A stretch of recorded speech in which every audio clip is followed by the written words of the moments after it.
This is another podcast from Alpha Business Media. Welcome to the Deep Dive. Today we're plunging into, well, a really compelling and often challenging topic, the political landscape of Nepal. You've sent us just a wealth of information, analyses, reports, insights, and they're all painting this vivid picture of a significant crisis of trust right there in the country's core institutions.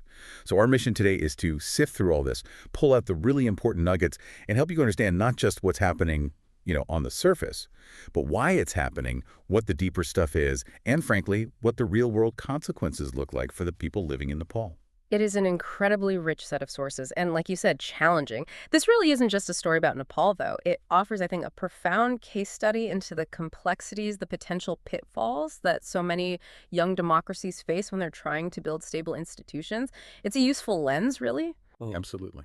Yeah, the material we looked at, it describes Nepal as a federal democratic republic, less than 2 decades old, remember, as being in a protracted crisis of formation. Right. That phrase, it's so powerful, isn't it? It's just more than just like a governance crisis. It feels like a crisis of its very identity. How did a country that shifted away from centuries of monarchy, embracing a system meant to, decentralize power and bring more people in, how did it end up in what the sources also call a state of permanent turbulence? Okay, let's try and unpack this. So if we're talking fundamental instability, where better to start than what our sources just vividly describe as the political kaleidoscope in Kathmandu? Nepal became a federal democratic republic back in 2008. You'd think, okay, monumental shift, this should pave the way for some stability, right, for building lasting institutions. But the reality painted here is just constant political upheaval. It's a really stark contrast to what you might expect, yeah. The central problem, as identified in the sources, is this thing called a revolving door policy. Nepal's parliamentary democracy, the Westminster style, instead of fostering stable leadership, it's become completely hostage to behind-the-scenes power-sharing deals. These aren't driven by policy debates or election results. Nope. They're the main drivers of instability. And the numbers are quite something. On average, Nepal sees 2 prime ministers a year. Just try and imagine implementing any kind of long-term vision with that level of churn at the top. It kills continuity. 2 prime ministers a year. Wow, that sounds almost like a game of political musical chairs, doesn't it? But, the country's development is what's at stake. Can you give us a concrete example from the sources, something that really shows how fast these changes happen and what's behind them? Yeah, we saw it play out pretty recently. The sources point to reshuffles just in March and July 2024. You had Prime Minister Pushpa Kamal Dahal, people know him as Prachanda. He first replaced his main coalition partner, only for Khadga Prasad Sharma Olili to come back and head the government just a few months later. And what's really striking, the reports consistently say this isn't about policy, it's not about a national vision, it's driven by disagreements over power sharing, pure and simple, among a really narrow group of elites. Right, so we're talking about the big players like the CPN-UML, the Nepali Congress, the Maoist Center. It sounds like their main goal isn't really implementing policy for everyone, but just this constant fight for access to state resources. Is that fair based on the material? That's precisely it. The sources are pretty explicit. The struggle is over who controls the levers of power, and that usually means who controls access to state funds and resources. And this kind of inward focus, it just prevents any consistent long-term goals from ever being pursued. And when you see that kind of infighting at the very top, it's totally understandable why public feeling would just tank. Our sources say something like, 68% of Nepalists think the country's heading the wrong way. 68%. And what's maybe even more telling is this mention of former King Gyanendra calling for monarchy restoration. Okay, it doesn't have wide support, but the fact it's even mentioned, flagged as a worrying symptom, it suggests that for some people, the whole democratic system just isn't delivering. So with this constant revolving door spinning at the top, what's actually happening, day to day in Parliament, in the government? Are they even able to function? Or do these power-sharing deals just poison the whole well? Oh, they absolutely do. The sources paint this picture where the legislature, the executive, they become less about governing and more like battlegrounds for personal ambitions and fragile coalition intrigues.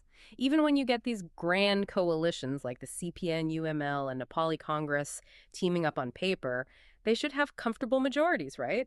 But they turn out to be dysfunctional right from the start. Their work is, as one source nicely put it, poisoned by internal squabbles.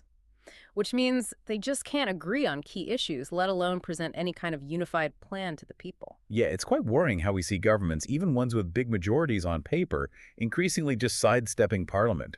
Like, take that controversial land law decree example. Our sources show governments are more and more issuing executive orders. Yeah. They say it's urgent, but really it looks like a way to just avoid parliamentary debate, avoid oversight. That feels like a pretty fundamental disregard for the separation of powers, doesn't it? It's a clear erosion, Yeah. clear erosion of democratic procedures. And what's interesting here, and the sources really pick up on this, it's not your typical hung parliament problem where nobody has a majority, so nothing gets done. Nepal often has a majority on paper, but it's what they call the tyranny of an unstable majority. It's so fractured inside, by personality conflicts, like between Oli and Prachanda, their leadership styles are mentioned. And it's all based on these really short-term deals that it's basically useless for long-term policy. So issuing decrees becomes a way to avoid showing those cracks, avoiding the risk of the whole coalition falling apart if they actually had a debate. And this chaos, it isn't just stuck in Kathmandu, which is a key point we found. Changes at the national level immediately set off votes of no confidence and changes of government in provinces like Koshi and Mahesh. That really suggests Nepal's federal system, even though it was designed to spread power out, is still basically a captive of the central political elite. It's not really standing on its own feet yet at the provincial level. Okay, so if the political instability is a symptom, the sources we dug into really point towards systemic corruption as the underlying disease here, something that's actively eating away at institutions from the inside. And this isn't just, a few bad apples. It's described as a deeply entrenched system. That's a big difference. The evidence is pretty stark, unfortunately. Transparency International's 2023 Corruption Perceptions Index, the CPI, it ranks Nepal way down at 108th out of 180 countries. The score is just 35 out of 100, and the sources stress anything below 50 indicates serious levels of corruption. Just for context, look at its neighbors. Bhutan's way up at 26th, India's 93rd, Pakistan is 133rd, Bangladesh 149th. So while Nepal isn't, rock bottom, it's certainly not in good company. It's far from where it needs to be. And the sources go into detail on specific, really high-profile scandals that have just shattered public trust. We're talking about the Bhutanese refugee scam, people apparently tricked into fake immigration schemes, the Lolita Nuwas land scam involving government land, cases of industrial-scale gold smuggling. These aren't minor things. They're described as well-organized criminal schemes. It indicates what our material calls a fusion of power and crime. It sounds like the line between politicians and organized crime is getting worryingly blurry. It certainly looks that way. And what's maybe even more concerning is how the system itself seems geared to actively protect the corrupt. The reports mention that when police actually took action in that refugee case, the lead investigators were just suddenly transferred, apparently due to political pressure.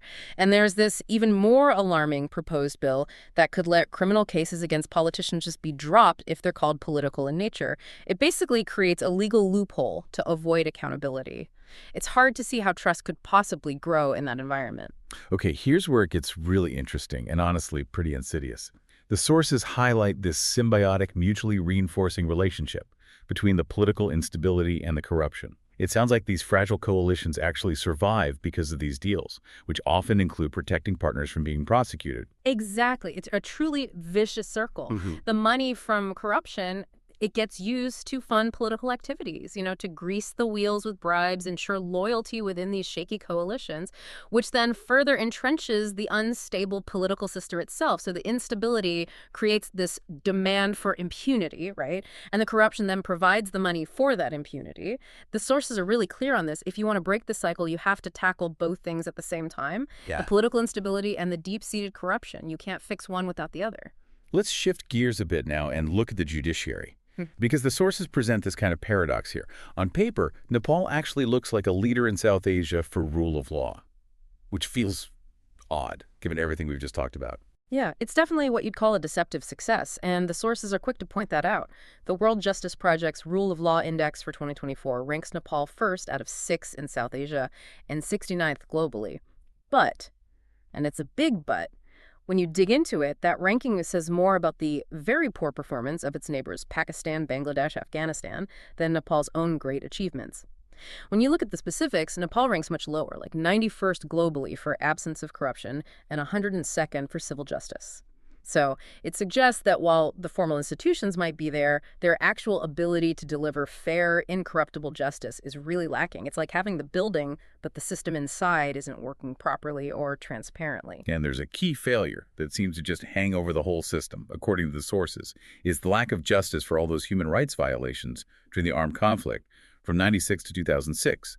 Nearly 2 decades on, there's a proposed transitional justice bill that could still allow amnesty for serious crimes, including murder and sexual violence, which our sources point out goes directly against international law. And this fundamental impunity for past crimes, it has really profound ongoing effects. A lot of current politicians were involved back then in that conflict, so they have a very clear vested interest in securing amnesty for what they did. And the sources argue pretty convincingly, I think, that by failing to hold these people accountable for the past, the system has kind of unintentionally built itself in a way that it cannot hold them accountable for present corruption. If serious crimes like war crimes go unpunished, then tackling complex financial fraud becomes incredibly difficult, almost seems like a lesser issue in comparison. Just to give another really stark example of this impunity from the sources, the National Human Rights Commission actually named 286 officials for serious crimes. But apparently not a single one is known to have been prosecuted. And even worse, one officer implicated in a torture case was later appointed to head the national police. I mean, that just completely undermines any idea of justice or accountability, doesn't it? It absolutely does. And for the average Nepali citizen, the justice system is still slow, expensive, and inaccessible, especially if you belong to marginalized groups like the Dalits who face ongoing systemic discrimination. So while those headline numbers might offer a fleeting positive regional comparison, the reality on the ground, the lived experience, is starkly different and deeply frustrating for most people. Right. So with all these systemic failures piling up, the unstable politics, the corruption, the weak justice system, what does this all actually mean for the average person in Nepal? These aren't just abstract problems, are they? Our sources make it very clear they come with a very concrete and high price that people pay every single day. They absolutely do. Despite some bounce back from the pandemic, Nepal's economic growth just lags significantly. The economy is riddled with chronic issues, a, quote, huge trade deficit, low productivity, poor infrastructure, and the government's persistent inability to actually implement the big capital projects that could spark real growth and create jobs. And the human cost of this stagnation is just, it's heartbreaking, really. There's a severe youth unemployment crisis. It hit an alarming 20.8% for 15 to 24-year-olds in 2024. And this, the sources say flat out, is the main reason for this mass exodus of young, capable people leaving the country. It's not a trickle. It's like a floodgate opened. Just to put some numbers on that, somewhere between 2.1 and 7 million Nepalese citizens are estimated to be living abroad. That's a huge range, but even low end is significant. And in just the last financial year, officially over 750,000 left for work. Our material even breaks it down daily. Between 1,500 and 2,000 young people are leaving Nepal every single day. That's just a staggering outflow. It's like the country is emptying itself of its future, its most dynamic people. And this mass migration, it's made Nepal dangerously dependent on remittances from migrants. The money sent back home accounts for, what, a massive 24 to 30% of the country's GDP? Now, obviously, that money helps millions of families. It plays a huge role in reducing poverty, but it also creates this illusion of macroeconomic stability. And crucially, it takes the pressure off the government to actually do the hard work, the difficult but absolutely vital structural reforms the country needs. Yeah, the sources bring up this really fascinating, so pretty grim idea here, the human capital curse. We know about the resource curse, right, where depending on oil or minerals stifles other parts of the economy. But in Nepal's case, its main export has become its own citizens. The state's failure to provide opportunity pushes people out. The money they send back stabilizes the finances, which then lets the elite avoid making those fundamental reforms. It's almost like the government has shifted its responsibility for job creation and Social Security onto foreign labor markets. It's quite a thought. That framing of migration is incredibly powerful. It really is more than just economics, isn't it? It's like a continuous daily referendum on the quality of governance. Every single young person buying that one-way ticket isn't just looking for a job. They are, in a very real way, voting with their feet. It's a clear vote of no confidence in the institutions back home. And it just throws this massive gap into sharp relief, doesn't it, between what people actually care about, inflation, jobs, development, and the elite's seemingly endless struggle for power. So, as we kind of wrap up this deep dive, it feels pretty clear that Nepal's crisis of trust, it's not a problem of perception. It's not just bad PR. It's a deeply rooted result of real systemic dysfunction. It's this vicious cycle. Hmm. Chronic political instability, pervasive corruption, a compromised judiciary, all feeding each other in this awful feedback loop. And the cost is just immense. The state, which should be the engine of progress, right? The thing that lifts people up, it's become, for many, the main obstacle to a decent life. Hmm. The immediate result is economic stagnation and this mass exodus of its most talented people. And as we've seen, relying on remittances, while it helps families short-term, it only masks the depth of the problem. It's like putting a Band-Aid on a really deep wound. Yeah, and the sources are pretty clear on the way forward. Restoring trust, it needs not cosmetic measures, but a fundamental change. It requires a decisive rejection of all this short-term personal ambition in favor of transparent, accountable governance that actually focuses on solving the real problems people face. Breaking that vicious circle between political instability and impunity, that seems to be the only path forward. Absolutely. It leaves you thinking, doesn't it? If a country's most valuable asset really is its people, what does it truly mean for that nation when its citizens actively choose to invest their future, their talents, somewhere else, effectively exporting their human capital, exporting their hope? And what kind of profound shift could possibly break such a deep-seated cycle of dysfunction? We hope this deep dive has given you plenty to mull over and maybe sparked some new questions for you to explore.